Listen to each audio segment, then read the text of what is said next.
بسم الله الرحمن الرحيم.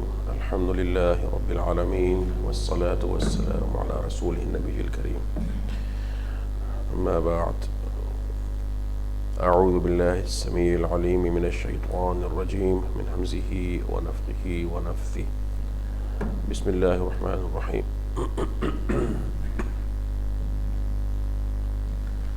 وإذ قال موسى لقومه إن الله يأمركم أن تذبحوا بقرة قالوا أتتخذنا هزوا قال أعوذ بالله أن أكون من الجاهلين قالوا ادع لنا ربك يبين لنا ما هي قال إنه يقول إنها بقرة لا فارض ولا بكر عوان بين ذلك فافعلوا ما تؤمرون قالوا ادع لنا ربك يبين لنا ما لونها قال إنه يقول إنها بقرة صفراء فاقع لونها تسر الناظرين قالوا ادع لنا ربك يبين لنا ما هي إن البقرة شابه علينا وإنا إن شاء الله لمهتدون قال إنه يقول إنها بقرة لا ذلول تثير الأرض ولا تسقي الحرث مسلمة لا شية فيها قالوا الآن جئت بالحق فذبحوها وما كادوا يفعلون.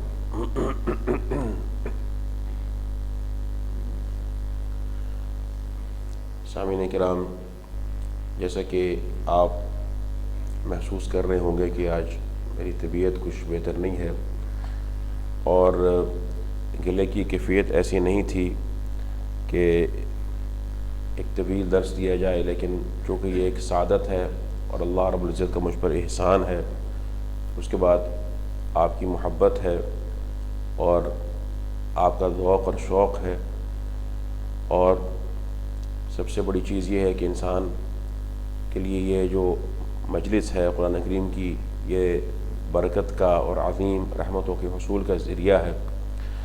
تو اسی تبرک کے لیے میں خاص طور پر آیا ہوں، حاضر ہوا ہوں. تو انشاءاللہ ہم مختصراً آج تفصیل میں نہیں جائیں گے اور درس کا دورانیہ بھی مختصر ہوگا، لیکن بحمدللہ تعالیٰ یہ جو آیات مبارکہ ہیں ان کی تفسیر جیسا کہ شیخ صاحب نے بیان کی ہے اس سے گزریں گے، اور یہ بہت ہی اہم آیات مبارکہ ہیں. اس سے پہلے جو آیت تھی آپ نے گزشتہ درس میں یہ سنا تھا کہ اس کے اندر اللہ سبحانہ وتعالیٰ نے یہود کے حیلے کا ذکر کیا تھا کہ یہ مکر و فریب کے ذریعے کس طرح سے مچھلیاں پکڑتے اور حیلوں کے ذریعے اللہ کے حرام کو حلال کرتے یا حلال کو حرام. تو یہ حیلہ جو ہے اس کا استعمال شرعی امور میں کرنا یہ بہت ہی قبیح صفت ہے، یہود کی صفات میں سے ہے، اور اس امت کو بھی بطور خاص اس سے بچنا چاہیے. ہر انسان کو اپنا محاسبہ کرنا چاہیے، وہ اپنے رب کو دھوکہ نہیں دے سکتا ہے. اس کو دیکھنا چاہیے کہ میں یہ جو معاملہ کر رہا ہوں اللہ کی اطاعت سے بھاگ رہا ہوں یا اس کی معصیت کا ارتکاب کر رہا ہوں، اور جو اس کے لیے میں حجت یا اس کے لیے میں جواز پیش کر رہا ہوں کہ واقعی یہ جواز بنتا ہے یا نہیں بنتا. تو یہ اپنے آپ کو مطمئن کرنا بھی چاہے، اور بسا اوقات شیطان انسان کو ایسے دلائل سجھا دیتا ہے، اور جب انسان کے دل میں ایمان کی کمزوری ہو، علم نہ ہو، شہوت کا جہل کا غلبہ ہو، تو پھر یہ مسائل پیدا ہو جاتے ہیں. ورنہ قرآن کریم جو ہے یہ ایک اتنی عظیم کتاب ہے کہ یہ انسان کو ثبات دیتی ہے. ثبات قرآن کا سب سے بڑا جو فائدہ ہے، یعنی دیگر فوائد میں سے ایک تو فائدہ ہے نا کہ یہ قرآن کریم فرقان ہے، حق اور باطل میں فرق کرنے والا ہے، اور اس کے ساتھ ساتھ اس کا ایک بہت بڑا فائدہ یہ بھی ہے کہ انسان کو حق پر جمع دیتا ہے اللہ کی رحمت سے، اس کے اذن سے. حق پر جو شخص چاہتا ہے کہ وہ جمع رہے. اور یہ جو ثبات ہے نا یہ صرف دنیا کے اندر نہیں ہے، یہ آخرت میں بھی ہے. یہ قرآن کریم کا جو ثبات ہے قبر کے اندر بھی انسان کے کام آتا ہے. اسی طرح سے آخرت میں ہر جگہ پر انسان کو اللہ کی توفیق سے، اس کی رحمت سے، یہ قرآن کریم کا جو علم ہے، اس پر عمل ہے، اس کا حفظ ہے، انسان کو ثبات عطا کرتا ہے. اسی طرح سے دنیا کے اندر فتنوں کے مقابلے میں جس کے پاس قرآن کا علم نہیں ہے، سمجھ نہیں ہے، اور اسی طرح سے حفظ بھی بہت اہم چیز ہے۔ ہمارے بعض جو میرے ذہن میں بات آ گئی، واقعہ بھی ذہن میں آ گیا الحمدللہ، کہ ہمارے بعض لوگ جو ہیں وہ تبلیغ میں طویل عرصہ گزار دیتے ہیں یا دروس میں مشغول رہتے ہیں، لیکن قرآن کریم کا حفظ ان کا بہت ناقص ہوتا ہے، یعنی سورہ بقرہ بھی مکمل نہیں ہوتی، تو لیکن دنیا کو اقبال زرنی بکھیر رہے ہوتے۔ تو اس قسم کے جو موتی وہ بکھیرتے ہیں، ان کا کوئی فائدہ نہیں ہے جب تک اس کے پیچھے قرآن کریم کی بصیرت، اس کا فہم، اس کا علم نہیں ہے، اس کا نور نہیں ہے۔ یہ بات ذہن میں رکھیے، لوگوں کو متاثر کرنا باتوں سے، ڈائلاگ سے، یہ کوئی ایسی بات نہیں ہے۔ لوگ تو چاہتے ہیں کہ بس ہم اس طرح کی باتوں سے جو ہمیں خوش کرنے والی ہیں تو ان کو سنتے رہیں، اپنے جذبات کو گرماتے رہیں، لیکن حقیقی علم اور بصیرت جو ہے وہ قرآن کریم کے علم کے ساتھ ہے۔ ایک مثال آپ کو دیتا ہوں جنگ یمامہ کی۔ اس میں صحابہ کرام کا مقابلہ بہت ہی سخت دشمن کے ساتھ تھا، اور وہ مسلمہ کذاب کی فوج تھی جو جھوٹا نبی تھا، اور یہ کافی بڑی فوج تھی، مسلمان لشکر سے بڑی تھی، اور اس کے ساتھ ساتھ جو ہے بڑے سخت بھی تھے۔ مقابلہ ہوا، کئی دن چلتا رہا، اور یہاں تک کہ کئی بار ایسا نظر آیا کہ یہ غالب آ جائیں گے۔ اور حضرت خالد بن ولید رضی اللہ تعالیٰ عنہ، جو کہ جرنیل تھے، سپہ سالار تھے، ان کا خیمہ بالکل مسلمان فوج کے عقب میں وہاں پہ جو ہے وہ نصب تھا۔ تو کئی بار ایسا ہوا کہ حملہ کر کے تمام صفوں کو چیرتے ہوئے جو دشمن تھے، جو مرتدین تھے، وہاں تک پہنچ گئے جہاں ان کی اہلیہ بھی موجود تھی۔ تو اسی طرح سے جب وہ ایک دفعہ ایک حملہ کیا اور اللہ آگے بڑھا، اور یہ کئی جو مسلمان لشکر میں جو یعنی اکثر جو لوگ تھے وہ تتر بتر ہو گئے اور وہاں تک پہنچے، تو کسی نے آواز دی اس موقع پر، وہ آواز سننے والی ہے، اور یہ آواز اس جنگ میں مسلمانوں کا شعار تھی۔ اس نے کہا یا اہل سورۃ البقرہ، یا اصحاب سورۃ البقرہ، یا اہل القرآن، اے سورہ بقرہ والوں، اے قرآن والوں۔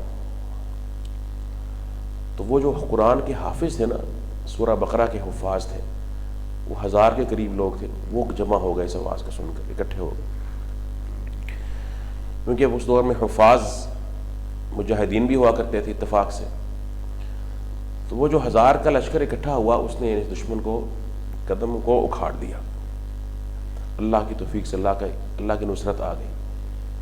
تو وہ قرآن کے حفاظ تھے، حتیٰ کہ سورہ بقرہ کے حفاظ تھے۔ سبحان اللہ، اس سے ہم گزر رہے ہیں۔ یہ اتنا نور ہے اس کتاب میں، اتنی عظمت ہے اس کتاب، اس طرح سے انسان کو۔ لیکن آج کل چونکہ دور ایسا ہے، جو بکتا ہے نا وہی چلتا ہے ہر طرف، تو اس لیے اس قسم کی چیزوں سے جو ہے نا وہ مشغول ہو کر انسان کو قرآن کریم کے علم سے محروم نہیں ہونا چاہیے۔ آج کی آیت مبارکہ میں اللہ فرماتے ہیں وَإِذْ قَالَ مُوسَىٰ لِقَوْمِهِ، جب موسیٰ نے اپنی قوم سے کہا ان اللہ یأمرکم، اللہ تمہیں حکم دیتا ہے ان تذبحوا بقرہ، گائے ذبح کرو، ایک گائے ذبح کرو، کوئی خاص گائے نہیں کہی، کسی کی تعین نہیں کی کون سی گائے ذبح کرنی ہے، کس طرح کی ہو، ایک گائے ذبح کر لو بس، اللہ نے حکم دیا، اللہ کا حکم آ گیا تو بات ختم ہو۔ اور مسلمان کی شان یہ ہوتی ہے، یہ ایک واقعہ میرے سامنے موجود ہے، صحابہ کہتے ہیں، صحیح بخاری کے اندر بھی روایت موجود ہے کہ اللہ کے رسول نے ایک صبح کی نماز پڑھائی اور اس کے بعد جو ہے وہ لوگوں کی طرف رخ کیا اور آپ نے ایک ماضی میں ہونے والا واقعہ بیان کیا۔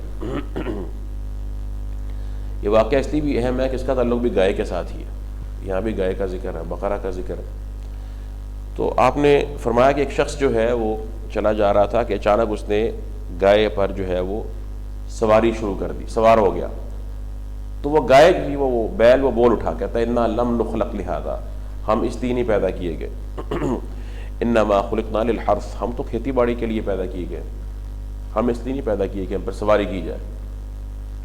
جب آپ نے یہ بات کی تو صحابہ کرام کہنے لگے سبحان اللہ، بقرۃ تتکلم، گائے بول پڑی۔ تو اللہ کے رسول نے فرمایا انی اؤمن بہذا، میں اس پر ایمان لاتا ہوں، انا و ابو بکر و عمر وما ہما سم، میں بھی اس پر ایمان لاتا ہوں، ابو بکر بھی ایمان لایا، عمر بھی ایمان لایا، جبکہ وہ دونوں وہاں موجود نہیں تھے۔ سبحان اللہ، یہ ایمان ہے. یعنی اللہ کے رسول صلی اللہ علیہ وسلم کو اتنا یقین تھا اپنے ان اصحاب پر کہ آپ نے ان کے ایمان کو اپنے ایمان کے ساتھ ذکر فرمایا. اور اس کے بعد دوسرا واقعہ بیان فرمایا آپ نے، وہ بھی اس طرح سے ایک خرق العادہ جسے آپ کہہ سکتے ہیں ایک واقعہ تھا، وہاں بھی یہی فرمایا آپ نے. تو بہرحال مقصد میرے کہنے کا یہ ہے کہ یہ ہونا چاہیے، مسلمان کی شان یہ ہونی چاہیے. اب جب موسیٰ علیہ السلام نے کہا اپنی قوم سے کہ اللہ تمہیں حکم دیتا ہے گائے ذبح کرو، تو کیا کرنا چاہیے تھا ان کو؟ ذبح کر لیتے. ہمارے تو یہاں پہ بھی پوچھنے لگ گیا تھا مولوی صاحب یہ آپ نے جو بات کی یہ فرض ہے کہ یہ مستحب ہے، یہ نفل ہے، یہ مباح ہے، یہ مکروہ ہے، یہ مکروہ تنزیہی ہے، تحریمی ہے، حرام ہے، اور یہ واجب ہے، کیا ہے، کون سی قسم ہے؟ 6-7 قسمیں حنفیوں کے ہاں اگر بلائے تو 7 بن جاتی ہیں، عام 5 قسمیں بن جاتی ہیں. تو ان میں سے کون سی قسم ہے؟ تو اس طریقے کے ساتھ پوچھ کر تاکہ ہم عمل کریں یا نہ کریں، کتنا کریں، یہ سنت کے خلاف ہے، یہ بدعت ہے. بلکہ صحابہ کرام کو تو جو اللہ کے رسول حکم دیتے وہ کر لیتے تھے اور اس پر ایمان لے آتے. ان کو ذبح کرنا چاہیے تھا، انہوں نے ذبح نہیں کیا. قالوا، انہوں نے کہا اتتخذنا ہزوا، کیا تو ہمارا مذاق بناتا ہے؟ لا حول ولا قوۃ الا باللہ. ان کی جرت اور جہالت دیکھیں کہ اللہ کے عظیم الشان پیغمبر سے کہتے ہیں کیا تم مذاق بناتے ہیں؟ قال، موسیٰ نے کہا اعوذ باللہ ان اکون من الجاہلین، میں اللہ کی پناہ پکڑتا ہوں اس بات سے کہ میں جاہلوں میں سے ہو جاؤں. یعنی کیا مطلب اس بات کا؟ کہ مذاق اڑانا، لوگوں کا استہزاء کرنا، ٹھٹھا کرنا جو ہے یہ تو جہال کی شان ہے، ان کا وصف ہے، اور کوئی بھی سلیم العقل انسان جو ہے وہ یہ کام نہیں کرتا. شیخ صاحب نے تفسیر کی ہے اس آیت مبارکہ کی، فرماتے ہیں وَإِذْ قَالَ مُوسَىٰ لِقَوْمِهِ إِنَّ اللَّهَ يَأْمُرُكُمْ، کہتے ہیں اَيْ وَاذْكُرُوا مَا جَرَىٰ لَكُمْ مَعَ مُوسَىٰ، یاد کرو کہ جو تمہارا واقعہ موسیٰ کے ساتھ پیش آیا. حِينَ قَتَلْتُمْ قَتِيلًا، ذرا غور کیجیے گا اس عبارت پر، جب تم نے قتل کر دیا کسی کو، بنو اسرائیل نے کسی کو اپنے میں کسی کو قتل کر دیا. وَدَارَأْتُمْ فِيهِ أَيْ تَدَافَعْتُمْ وَاخْتَلَفْتُمْ فِي قَاتِلِهِ، تو اس کا قاتل کون ہے اس سلسلے میں ایک دوسرے پر الزام دھرنے لگے کہ تو قاتل ہے، وہ کہہ رہا ہے تو قاتل ہے، ایک دوسرے پر اس کا جو ہے وہ الزام ڈالتے تھے. حتی تفاقم الامر بینکم وکاد لولا تبیین اللہ لکم یحدث بینکم شر کبیر، یہاں تک کہ یہ معاملہ اتنا بڑھ گیا اور اتنا شر اتنا بڑھ گیا کہ اگر اللہ کی یہ وضاحت نہ ہوتی، اللہ کی طرف سے یہ بیان نہ آ جاتا کہ قاتل کون ہے، تو یہ بہت بڑا شر پیدا ہو جاتا. تو شیخ صاحب کہتے ہیں کہ اس جو مردہ تھا یعنی اس نے خود بتا دیا زندہ ہو کر اللہ کے اذن سے کہ میرا قاتل کون ہے. جب اسے اس گائے کا اس کا ذکر ہو رہا ہے، اس کو ذبح کیا گیا اور اس کا ٹکڑا لگایا گیا، تو پھر اس نے جو ہے وہ بات کی. فقال لکم موسیٰ فی تبیین القاتل، تو موسیٰ نے اس قاتل کو بیان کرنے کے لیے، موسیٰ نے اس قاتل کو بیان کرنے کے لیے، اس کی اللہ کی طرف سے اس کی وضاحت کے لیے کہ وہ کون ہے، تعیین کے لیے کہا کہ اذبحوا بقرہ، گائے ذبح کرو. یہ جو شیخ صاحب نے بات کی ہے یہ مفسرین میں سے وہ موقف ہے جو دو واقعات کو، گائے والا واقعہ اور دوسرا مقتول والا، دونوں کو آپس میں ریلیٹ کرتے ہیں اس طرح سے کہ دونوں کا آپس میں تعلق ہے کہ پہلے قتل ہوا، مقتول ہوا، اور اس کے بعد پھر اس مقتول کا جو قاتل ہے اس کی شناخت کے لیے حکم دیا گیا گائے کو ذبح کرو. دوسرا موقف یہ ہے کہ یہ جو گائے کا حکم ہے یہ پہلے دیا گیا، قتل اس کے بعد میں ہوا. جو ترتیب قرآن کریم کے اندر ہے، کیونکہ اگلے درس میں انشاءاللہ ذکر آ جائے گا مقتول کا، اسی ترتیب سے واقعات ہوئے. گائے کا حکم دیا گیا، ان کو معلوم نہیں گائے کا حکم کیوں دیا جا رہا ہے، اس کی حکمت جو بھی ہے، تو ایک حکمت تو واضح ہے کہ اللہ کا حکم ہے، اس کو عمل کرو. تو بعد میں پھر جب وہ مقتول کا واقعہ پیش آیا تو اس گائے کا ٹکڑا اس کو لگایا گیا. اس میں بھی بہرحال ترتیب فرق ہے لیکن دونوں میں ربط دیا گیا ہے. تیسرا یہ ہے کہ ان کا آپس میں تعلق نہیں ہے. گائے کا واقعہ ایک مستقل الگ واقعہ ہے، اور مقتول جو ہے اس کو گائے کا ٹکڑا نہیں لگایا گیا بلکہ اس مقتول کے جسم کا اپنا کوئی حصہ تھا اس کو لگا دیا گیا. انشاءاللہ ادھر سے تفصیل آ جائے گی. تو بہرحال یہ مختلف توجیہات ہیں.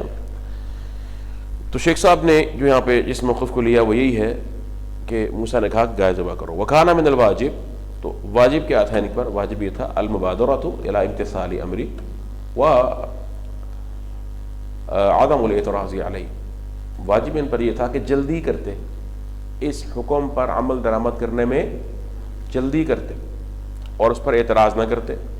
ولکنہم ابوا الی الاعتراض، لیکن انہوں نے صرف اعتراض ہی کیا، جیسے ان کی ایک طبیعت تھی، عادت تھی، اور انہوں نے کہا کہ تتخذنا ہزوا، ہمارا مذاق بناتا ہے۔ فقال نبی اللہ اعوذ باللہ ان اکون من الجاہلین، کہ میں اللہ کی پناہ پکڑتا ہوں کہ میں جاہلوں میں سے ہوں۔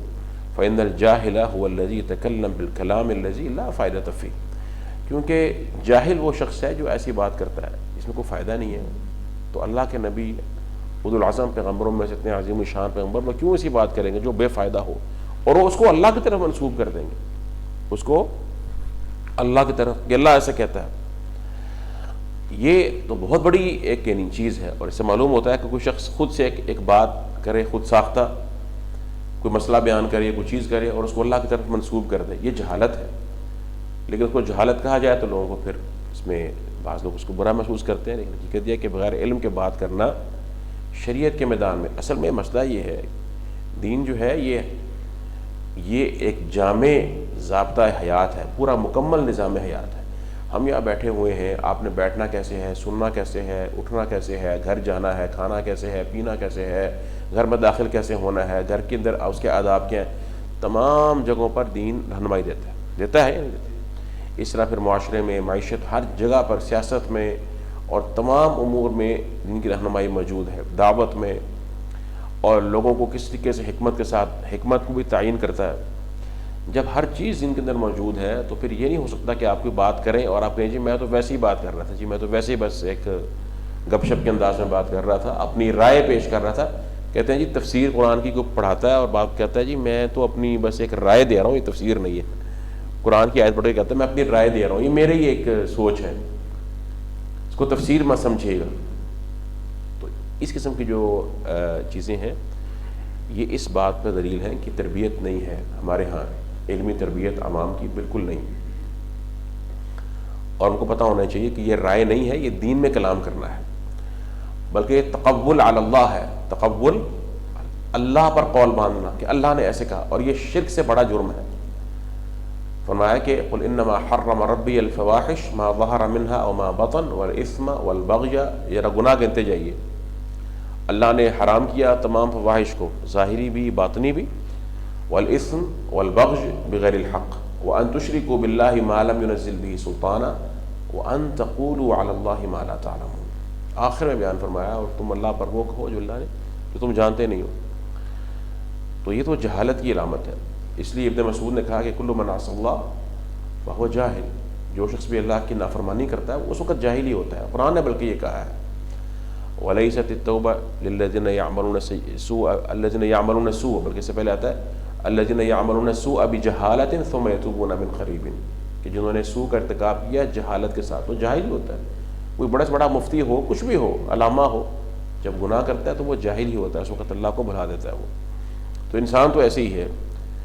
تو نبی علیہ السلام نے کہا کہ یہ نبی کی شان نہیں ہے، فِإِنَّ الْجَاهِلِ، یہ بات ہو گئی، وَهُوَ الَّذِي يَسْتَهْزِئُ بِالنَّاسِ، اور وہ شخص ہے کہ جو لوگوں کا مذاق اڑاتا ہے، وَأَمَّا الْعَاقِلُ، اور جو عاقل ہے، فَيَرَىٰ أَنَّ مِنْ أَكْبَرِ الْعُيُوبِ الْمُزْرِيَةِ بِالدِّينِ وَالْعَقْلِ اسْتِهْزَاءُهُ بِمَنْ هُوَ آدَمِيٌّ مِثْلُهُ۔ عاقل شخص جو ہے وہ اس کو سب سے بڑا عیب جانتا ہے جو اس کے دین اور عقل کو بے وقت کرنے والا ہے، کہ وہ اپنے جیسے کسی آدمی کا مذاق اڑائے، اپنے جیسے کسی آدمی کا استہزاء کرے۔ وَإِنْ كَانَ قَدْ فُضِّلَ عَلَيْهِ، اگرچہ اس کو اس پر فضیلت کیوں نہ حاصل ہو، جس کو فضیلت کسی پر حاصل ہوتی ہے کسی بھی پہلو سے، علم کے پہلو سے، اختیارات ہیں، حکمت کے پہلو سے، کسی اور عقل کے پہلو سے، تو اس کی اس فضیلت کا تقاضا کیا ہے؟ شیخ صاحب فرماتے ہیں فَتَفْضِيلُهُ يَقْتَضِي مِنْهُ الشُّكْرَ لِرَبِّهِ وَالرَّحْمَةَ لِعِبَادِهِ، تو اس کو جو فضیلت حاصل ہے اس کا تقاضا یہ ہے کہ اپنے رب کا شکر ادا کرے اور بندوں پر رحم کرے، بندوں کے لیے مشفق ہو، اور اس کے ساتھ ساتھ عاجزی اختیار کرے اور اپنی اس نعمت کو اللہ کی طرف منسوب کرے۔ یہ مشکل کام ہوتا ہے، بعض دفعہ یہ بھی ایک طریقہ ہوتا ہے تکبر کا، بس اللہ کا شکر ہے جی، کبھی تکبر تو نہیں کیتا لیکن، اور کبھی یہ طریقہ ہوتا ہے کہ بس اللہ تعالیٰ مجھے تکبر سے بچائے، اللہ تعالیٰ مجھے معاف کرے، یہ جو چیز ہے نا یہ مجھ میں ایسی ہے، اپنی خوبی بیان کر دی، یہ تمام طریقے ہیں۔ حقیقتاً یہ ہے کہ انسان کے پاس خوبی ہے، اللہ نے اس کو دی ہے، تو اس کو اس میں حقیقتاً عاجزی کرے اور اس کے اس طرح سے اس کے اندر تفاخر سے اور دوسروں پر برتری جتانے سے بچے، عملاً بھی قولاً بھی۔ جب انہوں نے موسیٰ علیہ السلام نے کوئی حکم دیا کہ اللہ یہ حکم دیتا ہے تو کیا کہا انہوں نے؟ قالوا ادع لنا ربک یبین لنا ما ہی، انہوں نے کہا اپنے رب کو ہمارے لیے پکار، ذرا دعا کر اسے، استغفر اللہ، جیسے کہ رب تمہارا نہیں ہے، صرف موسیٰ کا، ما ہی۔ یہ تمام جو کلمات ہیں ان کے یہ کلمات کفر ہیں، یاد رکھیں، کفریہ کلمات ہیں۔ پہلا کلمہ کہ تو ہمارا مذاق اڑاتا ہے، نبی کو ایسا کہنا جبکہ وہ اللہ کا حکم بتا رہا ہے، یہ بھی کلمہ کفر ہے، یہ بھی کلمہ کفر ہے۔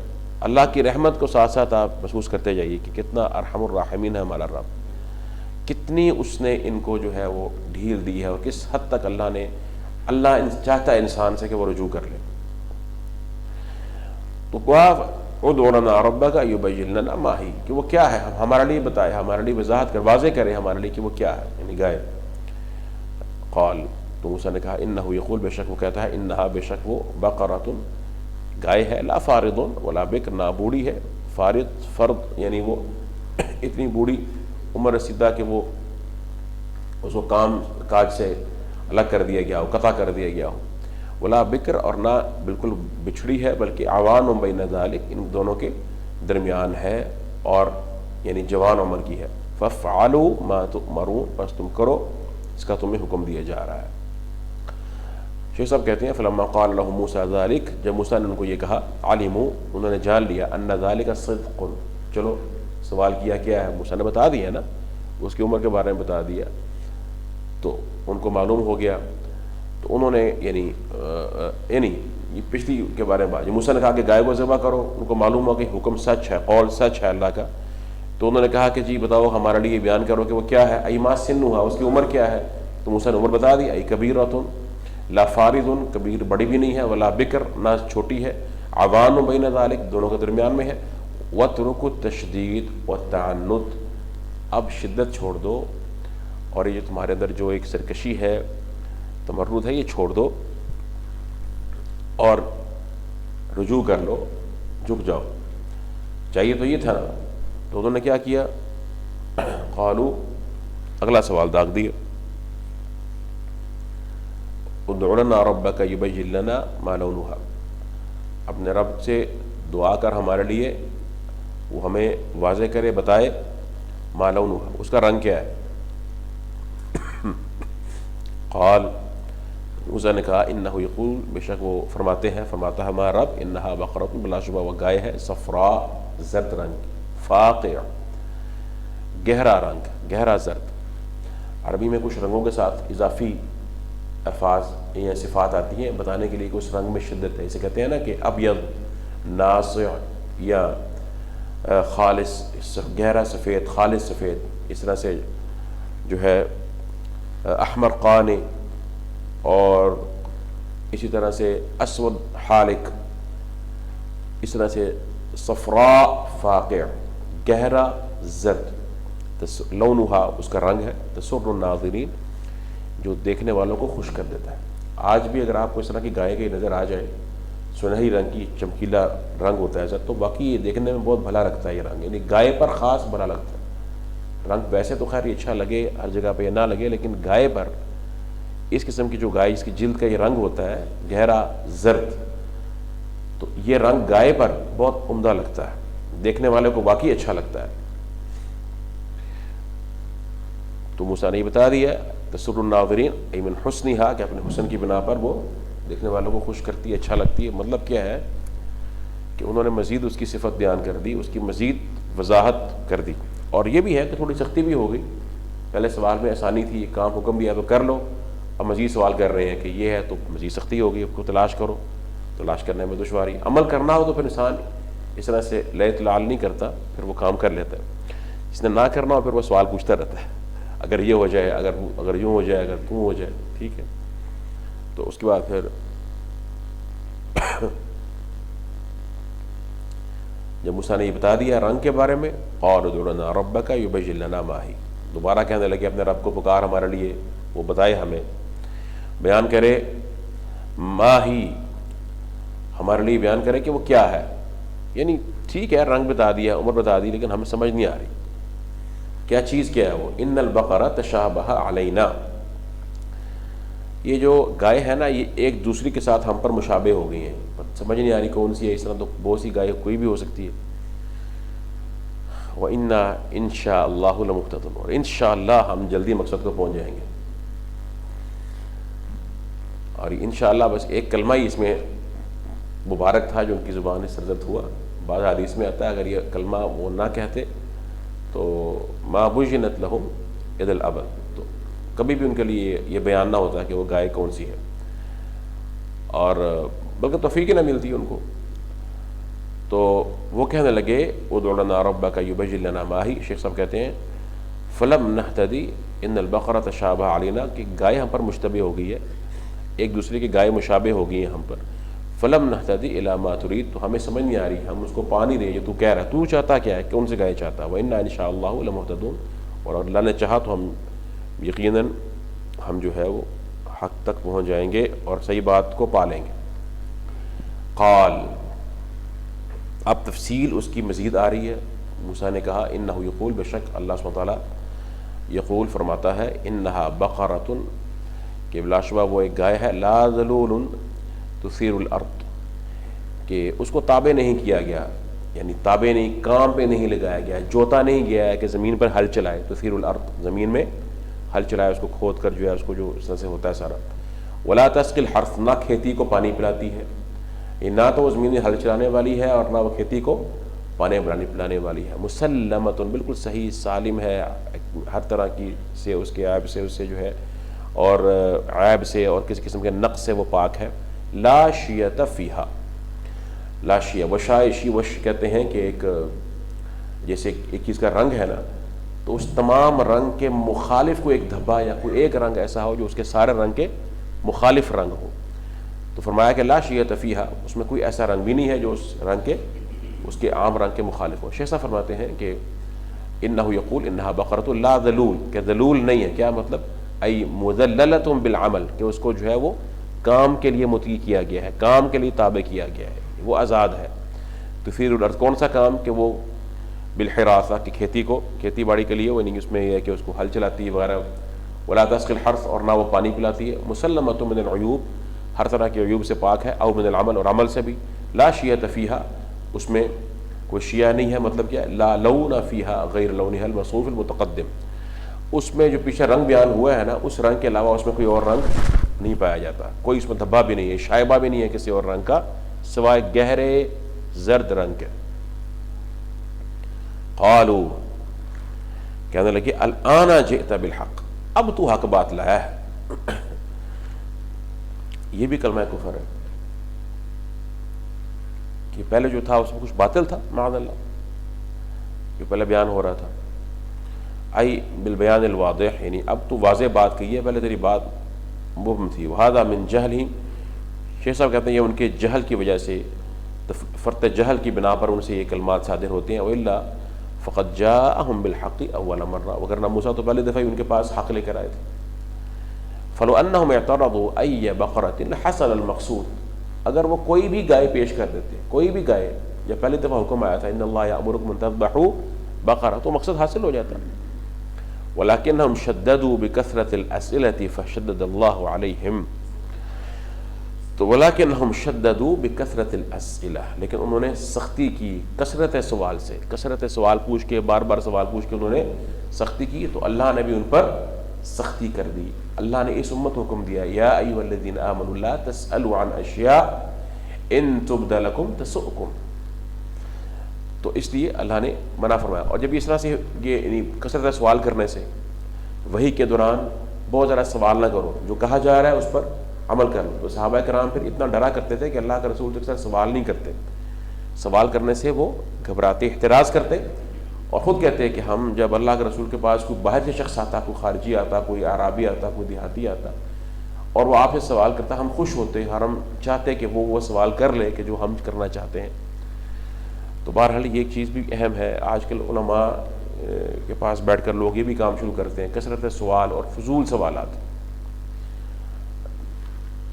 سوال سے، سوال جو ہے وہ نصف علم ہے، سوال سے انسان کا علم پتہ چل جاتا ہے، اس کی سمجھ پتہ چل جاتی ہے، ٹھیک ہے۔ سوال میں صرف یہ ہوتا ہے کہ مثال کے طور پر کہ آپ اس شے کے بارے میں سوال کر رہے ہیں، اس کی کوئی مزید آپ وصف یا اس کا کوئی عمل جاننا چاہتے ہیں، ایسے ہی ہے نا؟ مثال کے طور پر آپ نماز پڑھ رہے ہیں تو آپ پوچھ لیتے ہیں کہ جی نماز کا قرآن نے کیا فائدہ بتایا ہے، لیکن نماز کے بارے میں آپ کو پتہ ہے کہ نماز ہوتی کیا ہے۔ تو جب سوال کرنے والا یہ پوچھے گا کہ کسی شیخ سے کہ شیخ صاحب یہ بتائیے کہ نماز میں پڑھتا ہوں تو قرآن کریم کی روح سے مجھے اس میں کیا فائدہ حاصل ہوگا، ٹھیک، ایک سوال ہے نا۔ یہ سوال کیا بتاتا ہے؟ یہ سوال یہ بتاتا ہے کہ اس کو سمجھ ہے اس بات کی کہ نماز ایک عظیم عبادت ہے، اور اللہ سبحانہ و تعالیٰ کی حکمت اس بات کی متقاضی ہے کہ جتنی بھی عبادات اس نے مشروع کی ہیں، اور خاص طور پر جو نماز ایسی عبادت ہے، یہ حکمت سے خالی نہیں ہو سکتی، اور اس میں انسان کا دینی اور دنیاوی اخروی ہر طرح کا فائدہ بھی ہے، ٹھیک ہے نا۔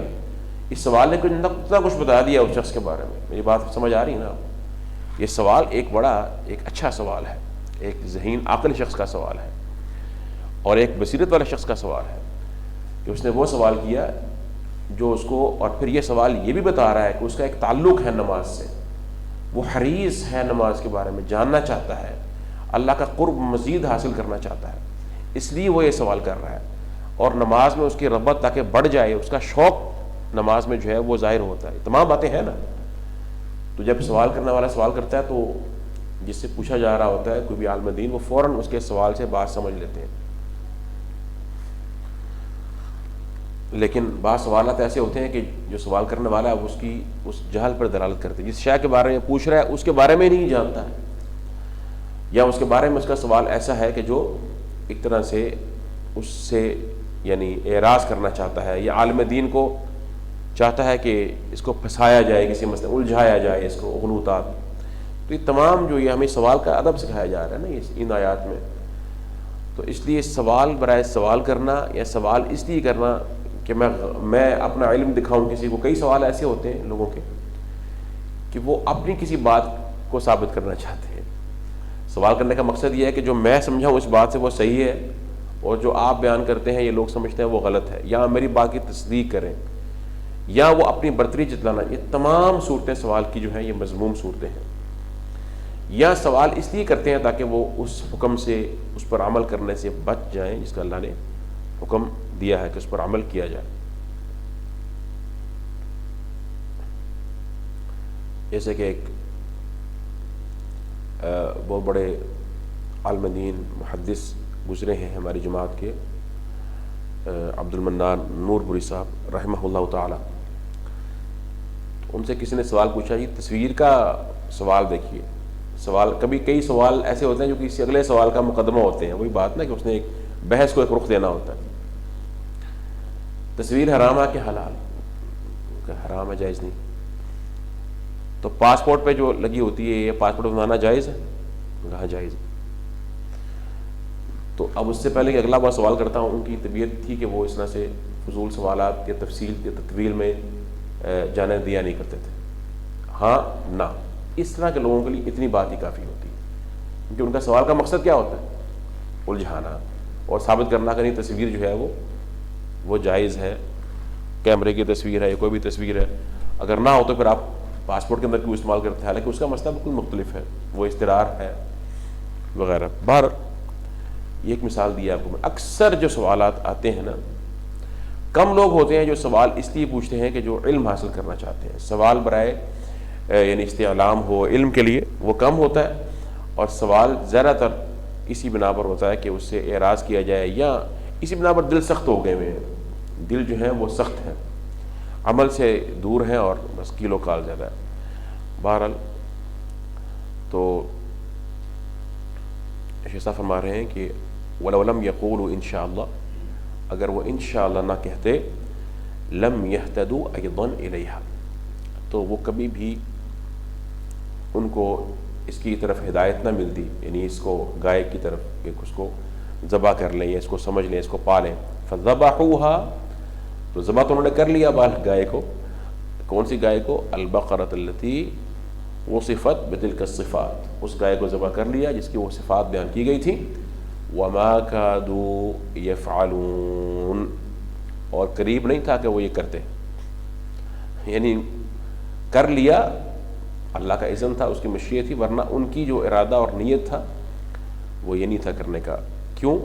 بسبب التعنت الذی جرى منہ، اپنی اسی سرکشی اور سختی کی اور اسی جو ہے وہ یہ تکلف جو انہوں نے اختیار کیا، دین میں شدت اختیار کی، اس کی بنا پر جو ان کی طرف سے جاری ہوا. تو بہرحال یہ آیات مبارکہ تھیں آج کی. اس میں بھی بہت سی ہمارے لیے حکمتیں ہیں. سب سے بڑی حکمت جو ہمیں سمجھ میں آتی ہے وہ کیا ہے کہ جب اللہ سبحانہ تعالیٰ کا حکم آ جائے تو ہمیں یہ معلوم ہونا چاہیے کہ اللہ کا جو بھی حکم ہے بغیر حکمت کے نہیں ہے. اس کا دیکھیں، ہم ایک دعا پڑھتے ہیں نا قرآن کریم کے ذریعے، اللہ ہمارے غم دور کر دے، پڑھتے ہیں نا. اس کے الفاظ ہیں ماض فی حکمک عادل فی قضاؤک، کہ اللہ تیرا حکم مجھ میں جاری ہے، ماضن، اور تیرا جو فیصلہ ہے میرے بارے میں وہ عین عدل ہے. اس سے حکم اور قضاء میں فرق معلوم ہوتا ہے. جب اللہ کسی شے کو وجود دینا چاہتے ہیں نا، شے کو وجود دینا چاہتے ہیں، کسی کا فقر ہے، کسی کی عزت ہے، کسی کو غربت ہے، کسی کو ذلت ہے، کسی کی کوئی اور چیز ہے، بیماری ہے، صحت ہے، اللہ جو کسی کو عطا کرنا چاہتے ہیں اس شے کو وجود بخشنا جو ہے اس کی ابتدا کہاں سے ہوتی ہے؟ اللہ کے حکم سے. اللہ کا حکم انما امرہ اذا اراد شیئا یقول له کن فیکون. جب اللہ کا حکم امر ہو جاتا ہے تو کیا اس کو کوئی شے روک سکتا؟ تو فیکون، وہ ہو جاتا ہے اور ہو کر رہتا ہے. تو یہاں پر فرمایا کہ ماضن، یعنی اللہ تیرا حکم نافذ ہے. یہ نہیں کہ تو حکم دے، میرے میں جو کچھ ہو رہا ہے وہ تیرے حکم نہیں تھا تو خود بخود کہیں ہو رہا ہے کہیں اور سے، نہیں. وہ جو میرے اندر ہوا ہے وہ وہی تھا جو تو نے حکم دیا، اور وہ نافذ ہوا ہے، نافذ ہو کر رہتا ہے. اور حکم کی ابتدا ہے، یعنی چیز کی ابتدا ہے، اور جب چیز اپنے کمال تک پہنچ جائے، مکمل ہو جائے، اور وہ فیصلہ مکمل نافذ ہو جائے اور اپنی شکل وجود میں آ جائے، وہ شے جو بھی ہے، وہ انسان کی عزت ہے، وہ انسان کی سربلندی ہے، سعادت ہے، گناہ ہے، جو بھی اللہ کے اذن سے وجود میں آتا ہے انسان کے لیے، خیر ہے یا شر ہے، سب اللہ کے اذن سے مخلوق ہوتے ہیں. تو فرمایا وہ بندہ کہتا ہے عدل فی قضاؤک، اللہ جو وجود میں آ چکا ہے، جو کمال تک پہنچ چکا ہے، جو میرے اندر تمام ہو چکا ہے، ایک چیز وجود میں آ چکی ہے، اس میں عین عدل ہے، اس میں عین عدل موجود ہے، وہ حکمت کے منافی نہیں ہے. یہ ایمان ہے ہمارا. یہ جب ہم اپنے ایمان کا اظہار کرتے ہیں تو پھر ہم کہتے ہیں کہ اللہ مجھے اس قرآن کے ذریعے جو ہے ان تجعل القرآن ربیع قلبی ونور صدری وجلاء حزنی وذهاب ہمی وغمی. بہت بڑی دعا ہے یہ کہ اللہ اس قرآن کو ربیع قلبی، میرے دل کی بہار بنا. جیسے بارش زمین پہ بہار پیدا کر دیتی ہے نا، اس طرح سے قرآن دلوں میں بہار جگا دیتا ہے. سبحان اللہ. ونور قلبی، اور دل کا نور بنا. وجلاء حزنی، اور میرے غم کو، حزن وہ جو سابقہ میرا غم ہے، ماضی والا جو میرا پچھتاوا ہے، اس کو بھی اللہ دور کر دے. وذهاب ہمی، اور جو آئندہ اللہ آنے والا کوئی پریشان کن معاملہ ہے یا کوئی ایسی چیز ہے، کوئی خوف کن والا امر ہے، اللہ اس کو بھی دور کر دے. وغمی، اور اللہ جو مجھ پر ابھی غم طاری ہے اس کو بھی دور کر دے. یہ دعا ہے قرآن کریم کے ذریعے. اس طرح سے اللہ غموں کو دور کرتا ہے، دلوں کے اندر بہار اور نور پیدا کرتا ہے. اللہ مجھے اور آپ کو بھی اپنی رحمت سے قرآن کریم کا یہ نور عطا فرما دے، اس کو ہمارے دلوں کی بہار بنا دے. اور ہمارے یہاں پر بیٹھنا، کہنا، سننا جو بالکل سراسر ناقص ہے ہمارے اعتبار سے، ہمیں تو نقص ہی نقص ہے. سچی بات ہے، ہم اپنے اخلاص کے بارے میں جانتے ہیں نہ اپنی عمل کے بارے میں جانتے ہیں. ہم مقصر ہیں ہر اعتبار سے. اگر اللہ اپنی رحمت سے تدارک نہ کرے، اللہ اپنی رحمت سے ہمیں قبول نہ فرمائے تو ہمارا کوئی عمل بھی مقبول نہیں ہے. تو ہم اللہ سے امید کرتے ہیں کہ اللہ ہمارے عمل کو قبول فرما لے اپنی رحمت سے، اور اس میں وہ تمام برکتیں اور سعادتیں ہمیں عطا فرما دے جو اس کا وعدہ ہے. اللہ تعالیٰ توفیق. وصلی اللہ تعالیٰ وسلم علی نبینا محمد.